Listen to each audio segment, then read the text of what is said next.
another elite edge rusher headed to the AFC North over the weekend. Raiders agreed to trade five-time Pro Bowl defensive end Maxx Crosby to the Ravens in exchange for the Ravens' 2026 and 2027 first-round picks. Trade can't be processed until next week, but it is in place, and Crosby is the Ravens' two first-round picks going back to Las Vegas. And Pete, it's the first time the Ravens have traded their first-round picks for a player in their existence since they basically took the Browns from Cleveland. But Crosby, what are your takeaways from Crosby, the Crosby trade, relative to the Ravens? I mean, they seem to be going all in. Maxx Crosby is a terrific football player. He's not only a good pass rusher, though that hasn't been as great recently, but he's a really, really good run defender.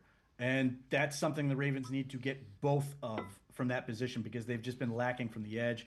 I question giving up that much for him at this point. He's about to be 29 or 30 at this point, and he's dealt with injuries. He's also played a ton of snaps, but he may prove to be durable and make it long lasting. Now, the key for them is they have to be good this year. They have to pay that off immediately. The other element, which I find really interesting about why the Ravens were willing to do this, is this year, more than a number of years in recent memory, they have more holes to address than they've had. And obviously, edge rusher has been one that's plaguing them for a while. But whether it's corner, whether it's things they've got to address on the offensive line, obviously center now. They just signed John Simpson to help one of their guard spots, but like linebacker's a question. They've got a lot of things to sort of figure out, and they still have Lamar Jackson's contract to work out. So on the one hand, it's a great player, and if you're the Browns, you don't want to see great players in your division. On the other hand, there is this sort of weird element where you're sitting there looking at this, and you're waiting to see how the Ravens sort of figure it out. The other thing is now you've got Myles Garrett, T.J. Watt, Maxx Crosby all in the AFC North.